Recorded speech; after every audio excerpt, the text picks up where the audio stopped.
Sir Madhu గారు నమస్తే sir. నమస్తే అండి. సార్ దీనికి ముందు మనం ఇన్సూరెన్స్కి సంబంధించిన ఒక డీటెయిల్డ్ వీడియో కూడా చేసాం.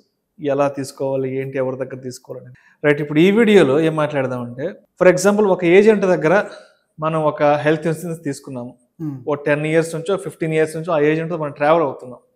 సరే, మనకు ఒక రోజు ఏదన్నా హెల్త్ ఎమర్జెన్సీ వచ్చో లేదన్నా ప్రమాదం జరగో మనం వెళ్ళి హాస్పిటల్లో జాయిన్ అవ్వాలని పోతాం. సరే, మన అవసరం నిమిత్తం వెంటనే మన ఏజెంట్కి కాల్ చేస్తాం ఇన్ఫార్మ్ చేయడానికి. ఇదిగోండి సార్, నాకు ఇలా హెల్త్ బాగాలేదు, నేను వెంటనే ఇలా హాస్పిటల్కి వచ్చాను, నా ఇన్సూరెన్స్ మనకు కాల్ చేస్తాం.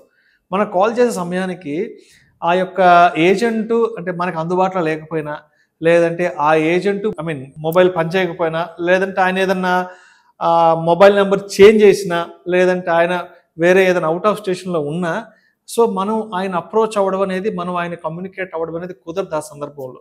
అవును. సరే, మొత్తానికి మన దగ్గర ఏదో ఇన్సూరెన్స్ ఉందని చెప్పి మన దగ్గర ఏదో కార్డు, మన నెంబర్ తీసుకుని హాస్పిటల్కి ఇస్తాం. తీరా హాస్పిటల్కి ఇచ్చినాక వాళ్ళు లేదు, ఇది మొత్తం ఫేకు, ఇది చెల్లదు, లేదంటే ఇది అప్రూవ్ అవ్వదు, వాళ్ళు రిజెక్ట్ చేస్తారు.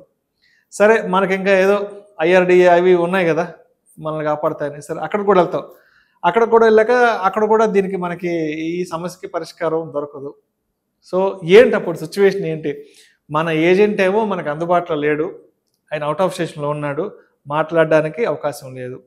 హాస్పిటల్ వాళ్ళేమో ఈ ఇన్సూరెన్స్ చెల్లదు, దీనికి క్లెయిమ్ రాదు, రిజెక్ట్ అంటారు. సరే, IRDA దగ్గరికి వెళ్తే వాళ్ళు చెప్పాల్సిన వర్షం చెప్తారు కదా. సో ఏంటి ఇప్పుడు మనకి దిక్కేవరు? జనరల్గా మనకి ఇలాంటి ప్రాబ్లమ్స్కి ఈవెన్ ఏజెంట్ ఉన్నా లేకున్నా సరే, మీరైతే ఇప్పుడు ఆల్రెడీ కొంతమంది కొని పెట్టేసుకున్నారు. ఇప్పుడు అమాంతంగా దాన్ని ఏజెంట్ కిందకి చేంజ్ చేయాలన్నా ఒక పెద్ద ప్రాసెసే. అలాగని చెప్పేసి ఏజెంట్ మరి కాంటాక్ట్లో లేకున్నా పెద్ద ప్రాబ్లమే. చాలా మంది ఏంటంటే ఇండిపెండెంట్గా బిజినెస్ రన్ చేస్తూ ఉంటారు. అంటే ఓల్ అండ్ సోల్ ఒకరే. వాళ్ళకి ఏదైనా ప్రమాదం జరిగినా, లేదా వాళ్ళు అవుట్ ఆఫ్ స్టేషన్కి వెళ్ళినా, వాళ్ళు ఇంకొక బిజినెస్ షిఫ్ట్ అయిపోయినా, మరి ఇది లైఫ్ టైం కాంట్రాక్ట్ కదా. దీనిలో మనం ఎక్కడ పడితే అక్కడ చేంజ్ చేయడానికి ఉండదు కదా. సో మనకి ఏదైనా మేజర్ ఇష్యూ ఇంతకు ముందే వచ్చిందంటే ఇంకా పాలసీ చేంజ్ చేయడానికి కూడా ఉండదు. లైఫ్ టైం అదే పాలసీ కంటిన్యూ చేయాలి మనం. సో అలాంటి సందర్భంలో మనం హాస్పిటల్కి వెళ్తాం. ఏదైనా ఒక చిన్న ఎమర్జెన్సీకి వెళ్ళినాం, ఏదో ఒక XYZ రీజన్ చెప్పేసి ఇన్సూరెన్స్ కంపెనీ మీకు క్లెయిమ్ కొట్టేసింది. హాస్పిటల్ వాళ్ళేమో తొందర పెడతారు, ఏంటి డబ్బులు కట్టండి అని చెప్పేసి. మరి డబ్బులు కట్టాలి అంటే ఉంటే ఓకే, లేని వాళ్ళ పరిస్థితి ఇంకొకరిని అడిగి తీసుకోవాలి. మరి అడిగి తీసుకోవాలంటే ఇది వస్తుంది అని తెలిస్తే అడిగి తీసుకుంటాడు. మన వాళ్ళేమో ఎమర్జెన్సీ ఫండ్ పెట్టుకోరా. ఇప్పుడు అది వస్తుంది అని తెలుసు మనకు, కానీ ఫైట్ చేయాలి. ఎక్కడ ఫైల్ చేయాలి ఈ క్లెయిమ్? ఫస్ట్ మన IRDA కంటే ముందుగా మనకు ఒక సెటప్ అనేది ఉంది. అది దాని గవర్నమెంట్ ఎంటిటీ, ఇట్స్ అంబుడ్స్మెన్. బ్యాంకులో కూడా అంబుడ్స్మెన్ ఉంటుంది, ఇన్సూరెన్స్ కంపెనీ కూడా అంబుడ్స్మెన్ అనేది ఉంటుంది. మీ యొక్క ప్రతి పాలసీ కాపీలో అంబుడ్స్మెన్ డీటెయిల్స్ అనేవి ఉంటాయి. అంబుడ్స్మెన్ డీటెయిల్స్ లేకుండా ఏ పాలసీ ప్రింట్ కాదు. వాళ్ళ మొబైల్ నెంబరు, వాళ్ళ యొక్క కాంటాక్ట్ డీటెయిల్స్, అడ్రస్ అంతా కూడా ఉంటాయి. మీరు ఫస్ట్ అక్కడి నుంచి బయటకు రావాలి. క్యాష్లెస్లో ఇంకా వాళ్ళు ఏం చేయలేరు. క్యాష్లెస్లో మీరు రీయింబర్స్మెంట్కి రావాల్సిందే. డబ్బులన్నీ కట్టేసిన తర్వాత పేపర్లను తీసేసుకొని అంబుడ్స్మెన్లో మీరు క్లెయిమ్ లాడ్జ్ చేయాలి. మన హైదరాబాద్లో చూసుకుంటే లకడికప్పుల్లో ఉంటుంది. ఎస్, అక్కడికి వెళ్ళేసి ఇన్సూరెన్స్ కంపెనీకి మీరు గ్రీవెన్స్ అప్లై చేయాలి. ఫస్ట్ ఏది గ్రీవెన్స్ అంటే ప్రతి కంపెనీకి ఒక గ్రీవెన్స్ సెల్ ఉంటుంది. ఆ గ్రీవెన్స్లో నేను సో క్లెయిమ్ అప్లై చేశాను, మీ కంపెనీ నాకు ఇవ్వట్లేదు, I'm not satisfied with this decision అని చెప్పేసి మీరు మెయిల్ పెడితే మొదటి 15 రోజుల్లో వాళ్ళు డీటెయిల్తో టైం తీసుకొని ఎంక్వైరీ చేసి మళ్ళీ ఒక రిప్లై ఇస్తారు మీకు. అక్కడ క్లియర్ అయిందంటే ఓకే, అక్కడ క్లియర్ కాలేదు అని అంటే ఆ రిజెక్షన్ లెటరు, మీ బిల్స్ అన్నీ తీసుకొని అంబుడ్స్మెన్లో వేయాలి. అంబుడ్స్మెన్లో వేసిన తర్వాత మీకు 1 to 1 అనేది పిలిపిస్తారు వాళ్ళు. ఐదర్ గూగుల్ మీట్లో కానీ లేదా డైరెక్ట్లో కానీ ఇన్సూరెన్స్ కంపెనీ రిప్రజెంటేటివ్ ప్లస్ మనం వెళ్ళాలి. అక్కడికి ఏజెంట్లు అలో ఉండదు, అక్కడికి ఏజెంట్లు వెళ్ళకూడదు. అక్కడికి ఓన్లీ ఇన్సూర్డ్ పర్సనే వెళ్ళాలి. వెళ్ళి అక్కడ మెరిట్గానే ఉందంటే ఆన్ ద స్పాట్లో డిసిజన్ ఇచ్చేస్తారు. 99% ఆఫ్ ద కేసెస్లో మీరు ఫ్రాడ్ కాదని తెలిస్తే మాత్రం జెన్యున్గా కస్టమర్ సైడ్ డిసిజన్ వచ్చేస్తుంది. అక్కడ క్లియర్ చేసుకోవచ్చు. అది 20 లక్షల వరకే లిమిట్. మళ్ళీ 20 లక్షలు దాటిందని అంటే మళ్ళీ మీరు కన్జ్యూమర్ కోర్టుకి వెళ్ళాల్సి వస్తుంది. సో ఆ 20 lakhs వరకు మెజారిటీ ఆఫ్ ద కేసెస్లు క్లియర్ అయిపోతాయి. మరి ఇక్కడ ఇలాంటి సందర్భంలో నాకు అంబుడ్స్మెన్ ఉందని తెలియకుండా మీకు ప్రాబ్లమే, అంబుడ్స్మెన్ లిమిట్ తెలియకుండా ప్రాబ్లమే. నేను మరి లోకల్ కాదు సార్, నాకు ఇలా అంటే మీకు లోకల్ నాన్ లోకల్తో సంబంధం లేదు. ఎవరైనా సరే అంబుడ్స్మెన్లో కంప్లైంట్ అనేది చేయొచ్చు. ఒక్కొక్కసారి ఇన్సూరెన్స్ కంపెనీ మీద పెనాల్టీలు కూడా వేయించాం మేము. ఇన్సూరెన్స్ కంపెనీ కావాలని అవాయిడ్ చేస్తే పెనాల్టీ అమౌంట్ వేసి కూడా క్లెయిమ్ సెటిల్మెంట్ చేశారు. అంటే ఇది ఒక మంచి ట్రాన్స్పరెంట్ సిస్టమ్ అన్నమాట. అక్కడ రిసీవింగ్ కూడా చాలా బాగుంటుంది. మనం అనుకున్నట్టుగా ఆ గవర్నమెంట్ తిట్టినట్టుగా ఏముండవు. చాలా వరకు ఎంటిటీస్ ఏంటంటే ఫేవరబుల్ టు ద కస్టమర్ పనిచేస్తాయి. మన సైడ్ ఫ్రాడ్ డిటెక్ట్ అయితే మాత్రం మనకు కూడా పెనాల్టీ వేసే ఛాన్స్ అనేది ఉంటుంది.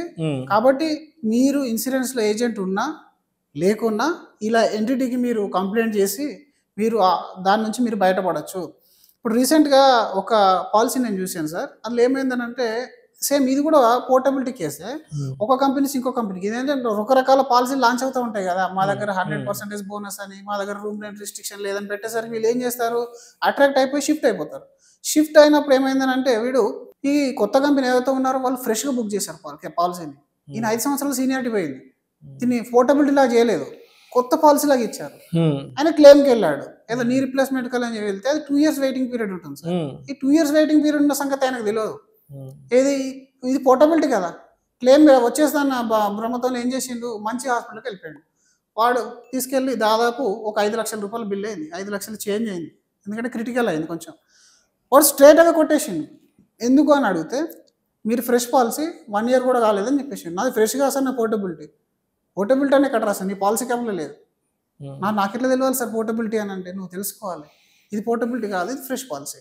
సో ఇక్కడ ప్రాబ్లము, మీకు ఇన్ఫర్మేషన్ అనేది తెలియదు, మీరు పాలసీ ఆడిట్ చేయాలి. సో మేము రీసెంట్గా మేము ఎక్కువ చేసింది ఏంటంటే పాలసీ ఆడిట్ చేయాలని చెప్తాం. మీరు పాలసీ ఎక్కడైనా తీసుకోండి, అందరూ ఏం చెక్ చేస్తారు, మొబైల్ నెంబరు, ఈమెయిల్ ఐడి, పేర్లన్నీ కరెక్ట్ వచ్చాయో చూసుకుంటారు.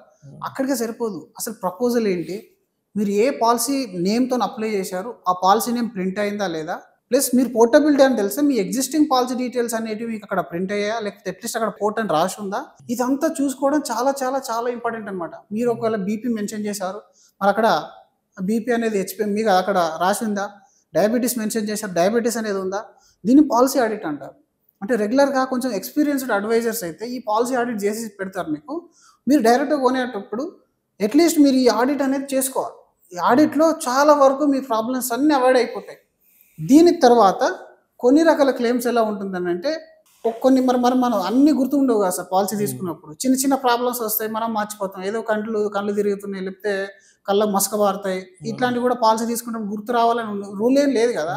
ఇప్పుడు మనకు షుగర్ అంటే చెప్తాం, బీపీ అంటే చెప్తాం, థైరాయిడ్ అంటే చెప్తాం, మరి కళ్ళు తిరుగుతున్నాయని ఎట్లా చెప్తాం, చెప్పలేం కదా. 5 సంవత్సరాలు అయితే మొరటోరియం ఉంటుందండి. మీరు కనుక 5 సంవత్సరాలు ఒక పాలసీలో కంటిన్యూషన్గా ఉన్నట్టయితే, దాని తర్వాత ఏదన్నా మెటీరియల్ ఫ్యాక్ట్ మీరు చెప్పలేదన్న రీజన్తో ఇన్సూరెన్స్ కంపెనీ రిజెక్ట్ చేయకూడదు. ఇది రూల్ అనమాట ఐఆర్డీఏ ప్రకారం. 6వ సంవత్సరం నాడు మీ పాలసీ మీరు ఈ రీజన్ నాకు చెప్పలేదు అని చెప్పేసి రిజెక్ట్ చేయడానికి ఉండదు. కానీ కొన్ని ఇన్సూరెన్స్ కంపెనీలు రిజెక్ట్ చేస్తాయి. ఎందుకు అని అంటే, ఇప్పుడు నేను 100 రిజెక్ట్ చేసిన, ఎంతమంది కంప్లైంట్కి వస్తారో చూద్దాం. అందులో ఒక 70% మంది వస్తారు, 30% మిగిలిన క్లెయిమ్ మిగిలిపోతుంది. అంటే కొన్ని ఇవన్నీ ఫ్రాడ్ ప్రాక్టీసెస్ అనమాట. అన్ని కంపెనీలు చేయవు, కొన్ని స్టాండర్డ్ పాలసీస్ ఉంటాయి, అవి చేయవు. ఇలాంటి ప్లేమ్లో మీరు ఒక చిన్న ప్లేయర్ అయిపోతారు, మీరు ఒక సైడ్ అయిపోతారు అందులో. కాబట్టి ఏదైనా సరే మీకు ఒక ప్రాబ్లం వచ్చినప్పుడు దానికి సంబంధించిన గవర్నమెంట్ ఎంటిటీ ఏముంది అనేది తెలుసుకునే ప్రయత్నం అనేది చేయాలి. వేరేజ్ ఇట్ ఇస్ బ్యాంకింగ్ సెక్టరే కానీ, ఇన్సూరెన్స్ సెక్టరే కానీ, ఇన్వెస్ట్మెంట్ సెక్టర్ కానీ, ప్రతిది కూడా అండర్ కంట్రోల్ ఆఫ్ గవర్నమెంటే. ప్రతిది కూడా అండర్ కంట్రోల్ గవర్నమెంటే. ఆ ఎంటిటీ ఏది అని తెలుసుకోవడం అనేది చాలా చాలా ఇంపార్టెంట్. అందులో ఇన్సూరెన్స్ అనేది చాలా ప్రొయాక్టివ్గా ఇట్లాంటి కంప్లైంట్స్ని తీసుకునే మెకానిజం అనేది ఉంది. సో ఈ మెకానిజం గురించి అందరు తెలుసుకోవాలి. తెలుసుకొని మీరు కంప్లైంట్ చేసుకున్నట్టే వాళ్ళు హ్యాపీగా ఉంటారు sir. Right sir, right sir. Thank you sir, thank you so much Madhu garu. Thank you అండి. అంటే ఇన్సూరెన్స్ ఎలాంటి సందర్భాలలో రిజెక్ట్ అవుతుంది, ఈ రిజెక్ట్ అయినప్పుడు మనం ఎవరిని సంప్రదించాలి, దీనికి సంబంధించి ఫర్దర్గా ఎలా ప్రొసీడ్ అవ్వాలి, ఏంటి, ఐఆర్డీఏ వైపు నుంచి ఎటువంటి సపోర్ట్ ఉంటుంది, లేదంటే అంబుడ్స్మెన్ నుంచి ఎటువంటి సపోర్ట్ ఉంటుంది, అసలు అంబుడ్స్మెన్ ఆఫీస్ ఎక్కడుంది ఏంటి అని అన్ని విషయాల గురించి చాలా డీటెయిల్గా చెప్పారు. Thank you so much sir. Thank you అండి.